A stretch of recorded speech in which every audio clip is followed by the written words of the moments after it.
Hey, it's Big Words for Smart People, the only podcast that makes dumb guys smart and smart guys smarter. Wait, that wasn't it. Nope. Try it again. Take another swing at it. Fuck! No, we've only done this a couple of times now. You wrote this, I'm sure. It's written down somewhere. I did. Read it. I did, yeah. You read it. You read it. We've done this. This is episode 3 and I fucked it up 2 out of 3 times. Oh, God. Okay.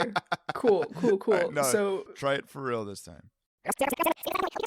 hey, it's Big Words for Smart People, the only podcast that makes dumb guys smarter and smart guys smarterer. More smarter. Eric. Hi.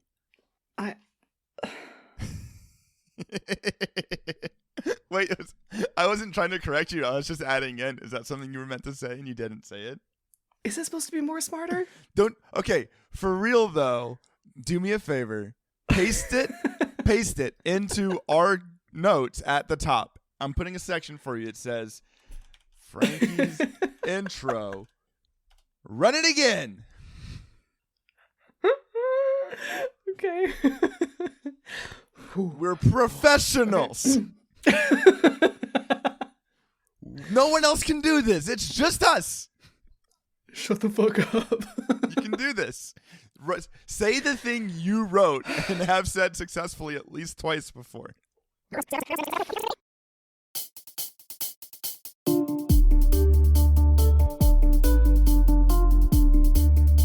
Polydactyl.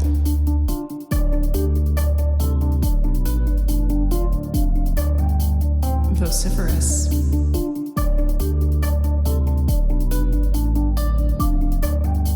Bombastic.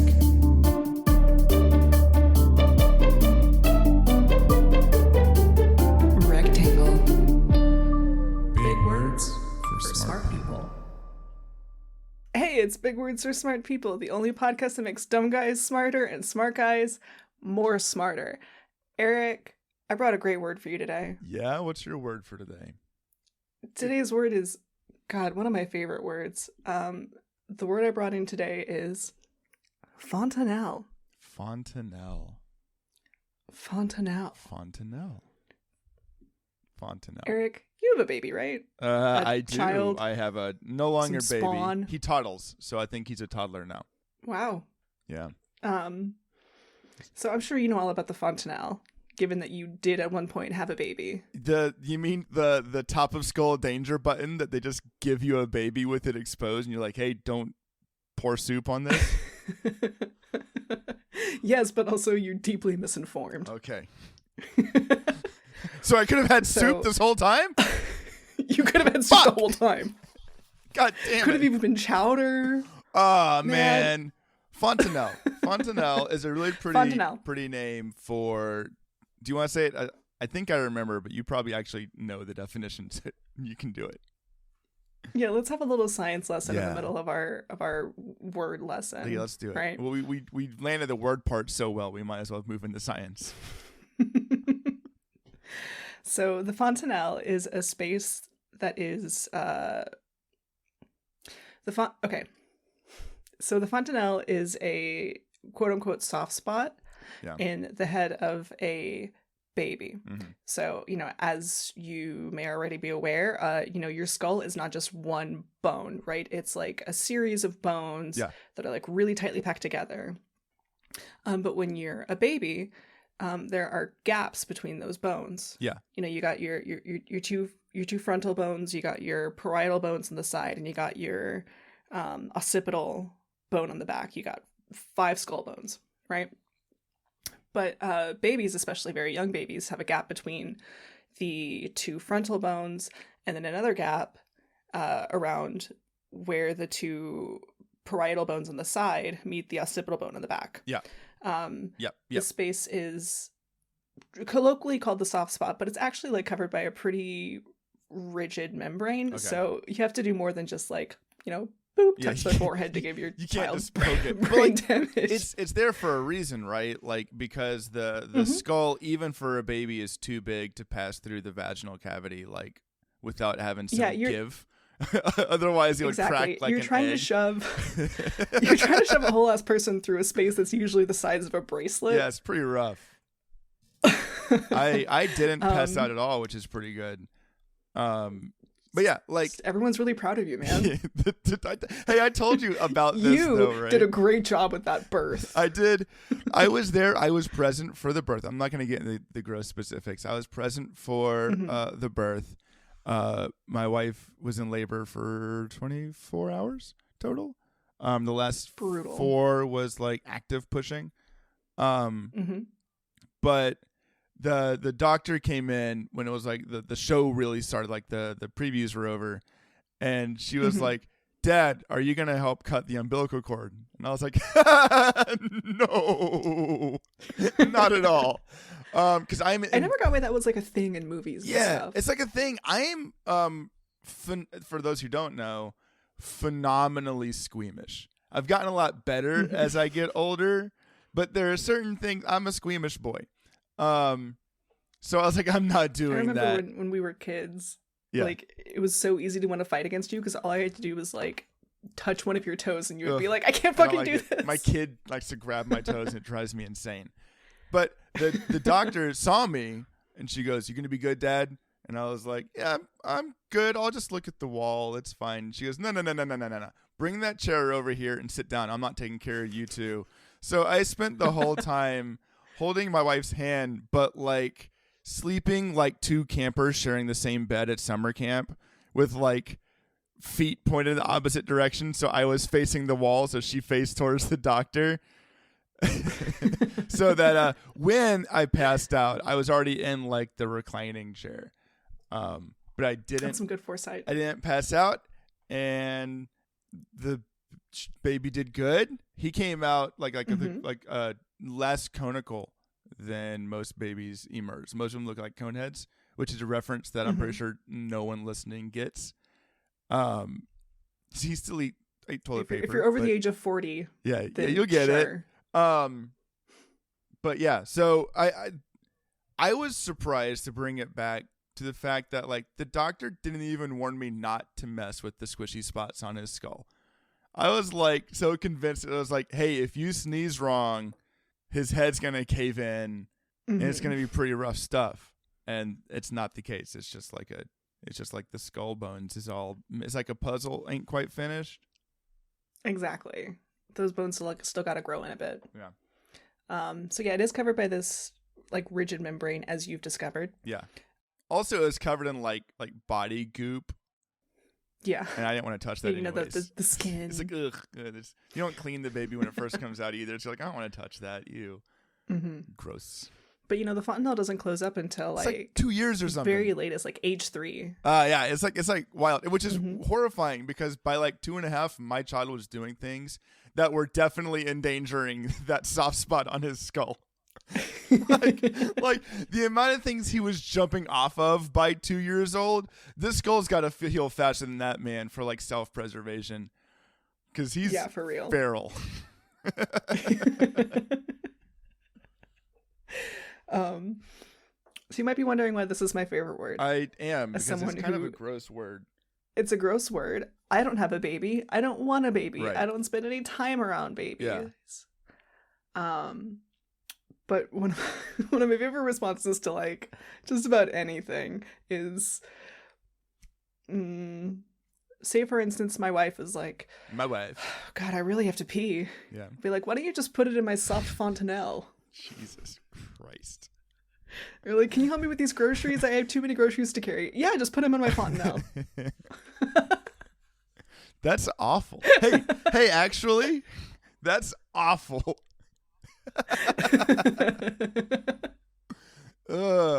That's like the step above. Dude, shove it in my belly button. Just for you. Yeah, man, I appreciate that. I said that's just one step above. Just shove it in my belly button. Ugh. I mean, a belly button is just, at the end of the day, just a weird scar. So why not use it for storage? It's a weird scar. You can put dimes in. Yeah. Or diamonds. Try to get back out again. Or a couple of Skittles. Yeah. How do you feel about your belly button? Like, aesthetically? Yeah, sure. Like, just in general. I like my belly button. Hast thou contemplated thine belly button? Yes, very much, in fact, because I have very strong feelings about outie belly buttons. Oh, yeah? I think they're gross. I'm sorry to any of the... Yeah, I always felt like an outie belly button would catch on my trousers. Mm-hmm. Or like if you wear a t-shirt, you can see it poking through your t-shirt. Yeah, it's like wild. If it's... Like if you're cold outside? Like a nipple. Yeah. Like, I don't even like it when my nipples show through a t-shirt. Yeah. Like, it's not even like a... It's not even like a political thing. Like, No, people can go without bras when they want, whatever. I just don't like the way it looks. I feel like my belly button, I don't like messing with my belly button. You know, like some people like to mess with their belly buttons. Yeah, it kind of makes me feel nauseous. Kind of a normal thing that people do. I don't like it. Yeah. It makes me feel nauseous and it smells funny. I mean, it makes Do me you feel wash your nauseous. belly button? Yeah, I wash my hair and it all trickles down. It's fine. Dude. That's a joke. You can't be saying that. We're pillars of the community now. You can't be saying that. I use soap twice a week. Thank you very much. Mm-hmm. No, I use soap every other day. I don't like using soap every day. I feel like it dries me out. Like, I wash my hair every 3 or 4 days. I have to wash my hair every day. You've seen my head if I don't wash my head. Like, it gets pretty rough. Yeah, we're a greasy family. Yeah, it's real greasy. But I like to I use bar soap. My wife gets these really nice soaps that she orders. But I like to use it every other day because it feels like it's just, that might be gross, but I don't think it's gross. I'm not that active either. So like it's not like I'm getting super sweaty all the time. Dude, I'm on like a 3 to 4 day shower schedule. Yeah. I'm envious of people who can go more than one day without showering. Like I can, but it's a ball cap all day sort of situation. Mm-hmm. I mean, you do like train up to it, Yeah. you know? Yeah. Like you do 2 days for like a couple of weeks and then you do 3 days. Yeah. For me, like the thing that made it so that I didn't have to shower every day was dyeing my hair. Okay. Because my hair is very damaged now. Yeah. And so like the grease doesn't like weigh it down quite so much because it has the ability to like actually like hold a shape. Sure. On it its just own, like you know? sloughs off now. Yeah. Slough's a good word. Next episode. Yeah. I mean, I anxiety mess with my hair, and then when the greasier my hair gets, the more I mess with it. So it's kind of like self-fulfilling prophecy. I don't twirl my hair as much anymore, which is nice. Look at you. Yeah, my anxiety is better now. I just don't sleep. But yeah, so I can't go multiple days without washing my hair. But speaking of fontanelles, finished the puzzle and I was missing a piece, which is a huge bummer. Was it in your soft fontanelle? I honestly wish it was. They had given us 2 copies of one piece and not a copy of the other piece, which is a real bummer. But so did you write the company? Yes. The puzzle company? My wife Puzzle did. Co? Wrote the puzzle company, and they're like, "Yeah, we'll send you another one. It's cool." So now I just have to wait for that to be done. Really like puzzles lately. Puzzles is a lot of fun. I can't wait for you to open a package that has a single puzzle just piece inside it. one lone puzzle piece just sitting there, hoping it's the right one. Out of context, that's like a serial killer move. I know, right? I hope it's right. It's got little chunks of a hermit crab on it. And the worst part when you're missing a puzzle piece is, like, this was a puzzle that we could not do what you normally do, which is, like, do the whole outside edge first, then fill it in. Because there were a couple of edges and pieces that would not lock in together till there were other pieces attached to it. It was neat, but it made building it a little bit tricky. So I would say maybe 20% into the puzzle, my wife was like, I think we're missing a piece. And I'm like, no, there's no way. We're not missing a piece. You're messing with me. It has to be somewhere. And yes, it has to be somewhere. And that argument spanned the entirety of the puzzle till there were like 3 pieces left. And we're going, I think we're missing a piece. And I was like suspicious because when my mother-in-law was with us, she used to do puzzles for fun, and my running gag was I would come over to visit and just want to take one piece and just be like, I'm going to keep this until you're upset because you're just missing that one piece. And I was like, maybe this is my wife's chance to get back at me for making the same tired joke over and over again. So, like, we're almost done, and I'm like, All right, cough it up. Where's your piece? Let me see it. Go ahead and put it in. You did it. I get it. And it wasn't. It was just missing, and I'm sad. You know, there's that classic Simpsons episode where they're doing that fuck off huge puzzle, and they find there's like one piece missing. They just can't find it, and then they eventually find it under Maggie's eyelid. Ugh. So have you looked under Linus's eyelids?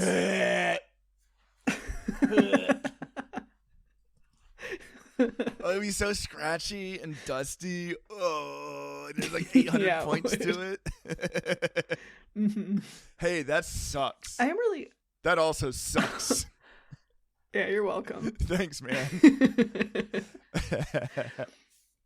I'm really curious about the mechanisms in the puzzle factory that would lead to them giving you a duplicate of one piece and not another piece. Yeah. Like, here's what I'm picturing. Yeah. Go for it. They have the conveyor belt where they have all of the puzzles before they're puzzled. As art. It's just like a board with a picture. Art puzzled, yeah? yes. Yes. And then they put it through the jigsaw. Yeah. Put it through a sorter. And every piece goes into a different bin. Is that what you're picturing And the puzzle now? box goes down the conveyor belt and it drops one of every piece from the bin into the box. Yeah. So is that what you've always pictured? Because that seems like No, that's what I'm picturing right now. Because how the fuck do they give you two of one piece and missing another one? That's what I've been trying to figure out, right? Because like I used to think puzzle was completed puzzle, magic laser grid cuts it into chunks.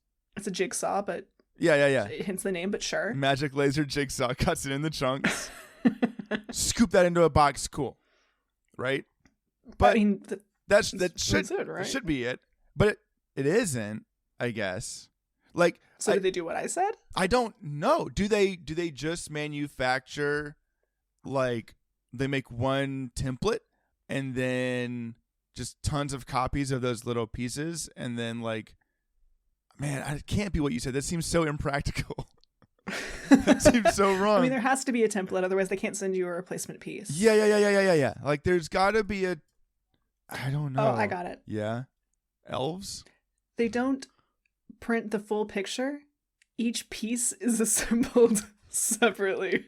Yeah, that's what it is. Different small conveyor belts, and then all the conveyor belts lead to one big conveyor belt, and then that big conveyor belt leads into the box. Yeah, and it goes to a room full of trained raccoons, which it's grab one at a time and plunk them into the cardboard box. The trained raccoons are quality control. They put the puzzle together. They do it once to make sure it's good. Turns out raccoons are amazing at puzzles. They just get it, man. I don't know. They can do it face down. It's crazy. It's the Wonka method. Hey, if you know how this system works, please let us know. Or send us the how it's made for puzzles that I'm sure exists somewhere that I would now absolutely watch. I mean, it has to exist, right? It's got to. Do we know anybody who works in Big Puzzle? I've reached the age where I would go visit a puzzle manufacturer and try to make a friend who works in Big Puzzle. I think I'm old enough now that if I was like, knock, knock, hi, can I see how the sausage is made? They'd be like, yes, please, another human being to talk to who doesn't work here. Please come inside. Dude, I feel like you're just describing how to torture an 8-year-old. Linus, we're gonna go to the puzzle factory. Dude, he would be so into Dad, it. No. Ah, man. No, 13-year-old would hate it. 8-year-old, for sure. 3-year-old, yeah. Let's go to the puzzle factory. I'm gonna eat so many puzzle pieces. It's gonna be awesome. I'm gonna put pieces under all my eyelids.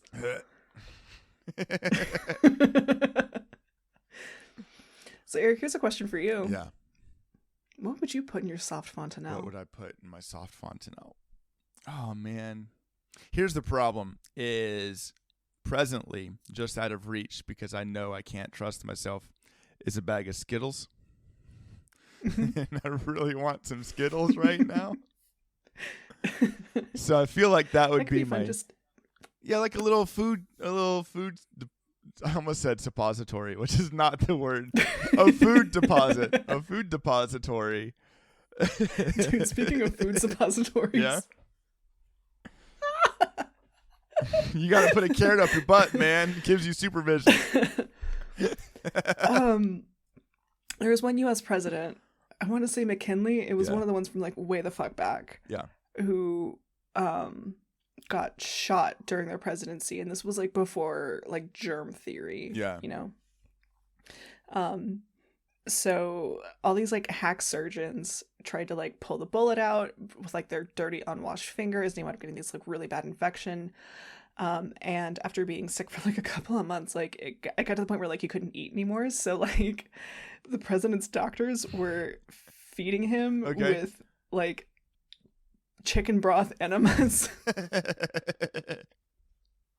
Putting pop up. Can you imagine doing that to the president? Not the current president. I mean, I don't want to imagine it. Yeah, I mean... Oh, God. No. It's a pretty viscerally unappealing situation regardless. Doubly so, given the current climate. But, yeah, I can't imagine being like, what's your job? Well, on paper, I'm a president's aide. In practice, I funnel soup up his asshole. Imagine being like, yeah, I'm one of the presidential aides, and then just the first question at a party is just like, all right, are you the enema guy? Are you the butt guy? Are you the enema aide? aide? Are you the butt aide? Like, no, that's Terry. Yes. And Terry's like super into it in a way that I'm not comfortable with. We don't talk to Terry. I just cover when Terry's on break. Just constant enemas with this guy. Just over there, like, I don't want to get too close. I'm using those little grippy grabbies they use to pick up trash on the side of the road, but you're trying to like one of those dinosaurs on a stick. Yeah. Just like, stay still, Mr. President. Here we go. Open up and say, hot. You're hot soup. Oh, too hot. Ooh, spicy. Ooh. Put a little onion in there this time. Hi, pudding. This is the worst episode we've done.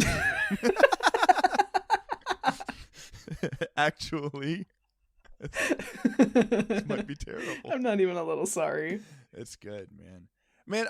Okay, so like I think the Fontanelle thing is interesting to me because, first of all, it's French. So what does it actually mean? Like, is it... So fontanelle comes from the French word for fountain. Little fountain. And the reason for that is that the fontanelle sometimes has a little bit of a divot. Uh-huh. And it like resembles a little hole in the ground where a fountain would spring up. Okay. You can also sometimes see like this pulsating behind the fontanelle that is, it's just the baby's pulse. Yeah, it's just the baby's pulse. Still gross. Still blood. Okay. So all in all, it just kind of creates an image of like a little like artesian spring. Yeah. Well, I think it's gross. Yeah. I think it's interesting. It is. Like when you have a child, this is not a new musing, but I'm going to drop it out there anyways. When you have a child, like there isn't a handbook or anything, so really all you have to operate off of is the things that you were taught by your parents. There might be. Are you telling me there's a handbook and no one sent it to me? There are lots of handbooks on raising children. Yeah. Actually. Okay. Listen, that's not what I'm saying. Like you would think. I know. The doctor would be like, "Hey, numbnuts, here is what you need to know about like operating your child." Like I get a handbook when I get a new cell phone. You would think you'd get one when you get a child. But really you have to operate off of like just what your parents have told you, what your friends have told you, what the doctor does happen to verbally tell you, which is never enough. And what is already like present in like the cultural consciousness, like what is within the zeitgeist of like, what do we know about kids? And one of those things is wrong. It's like, don't touch the death button on top of your baby. And there isn't even one. Like the baby, don't get me wrong. Go ahead. I wouldn't go like digging your thumb in there. I mean, don't try to like make a space, but like the baby will try to kill itself 800 different ways. So you don't need an instant death button on top of your baby. But like, I do think it's interesting that like the perception there is different from what's actually there.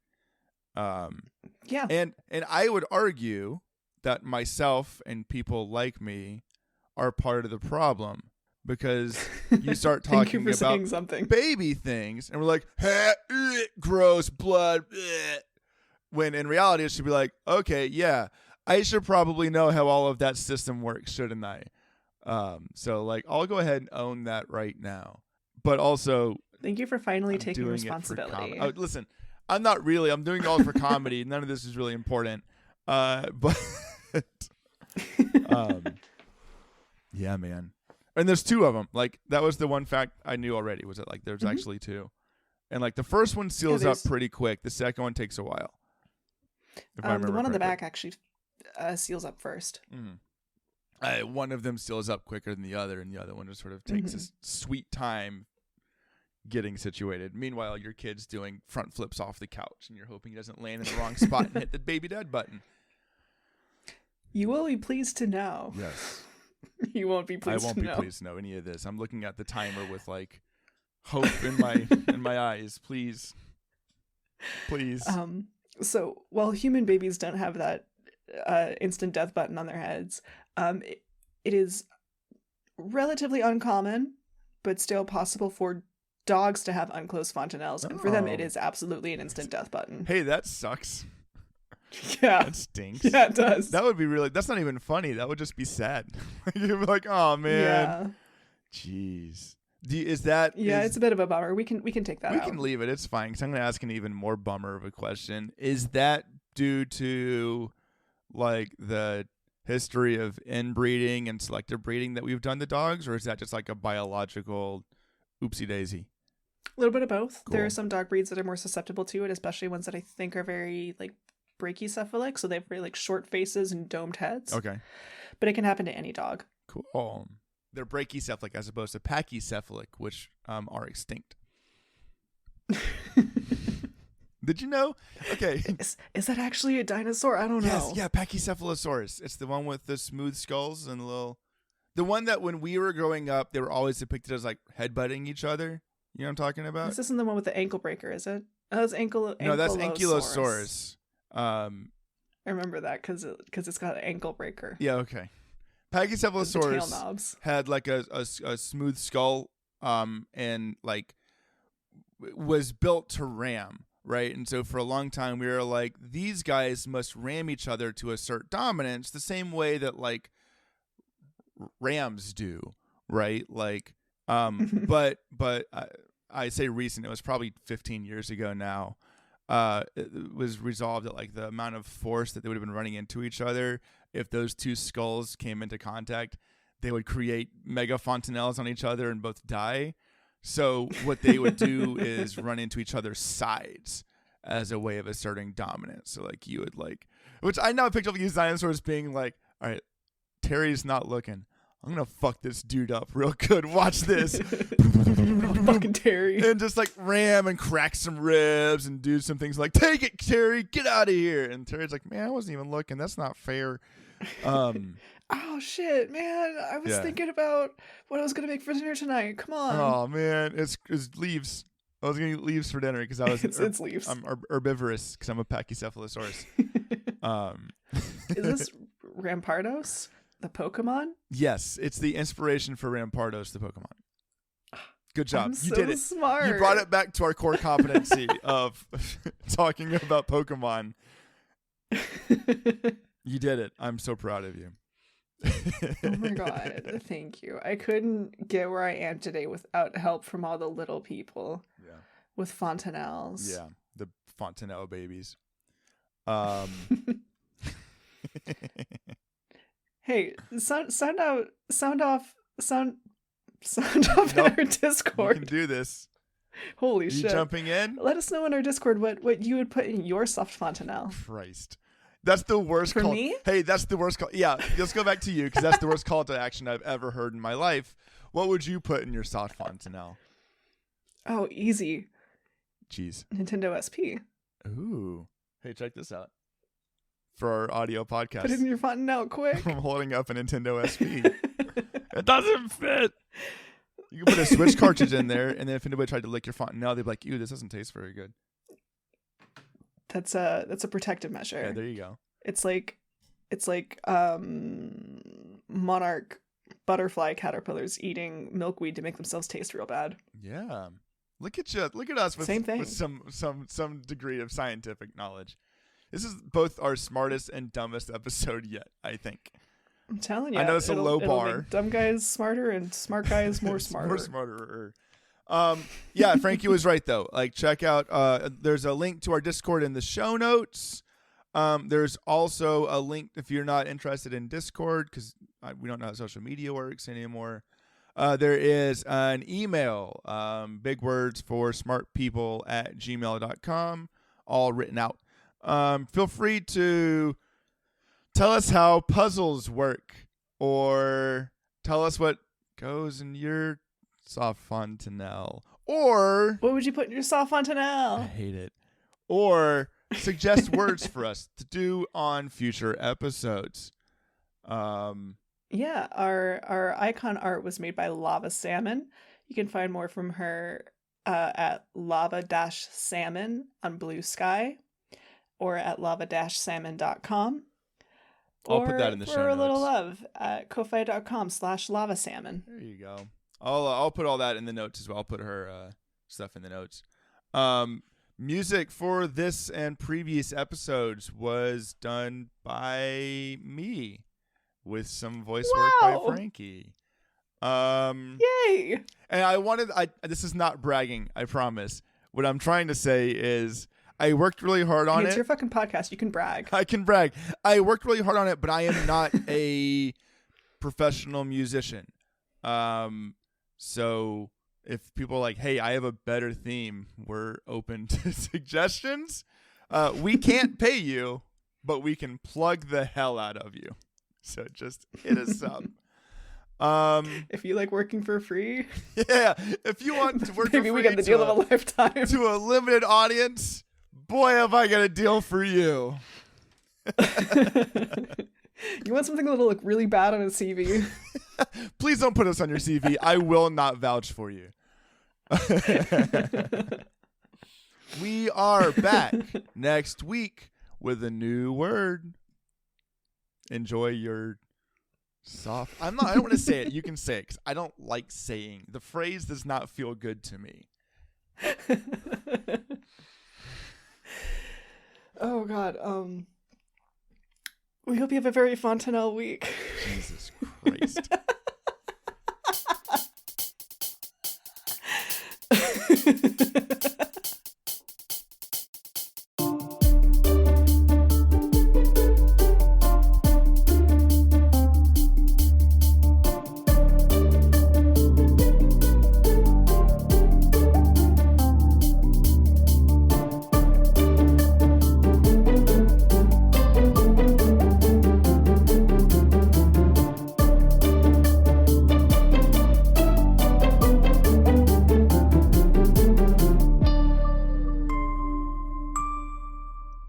Enjoy your soft Fontanelle. Stop adding more. It's done. It's over. It's done. That long gap where I drank coffee and put my head in my hands, that was the sign. It's done.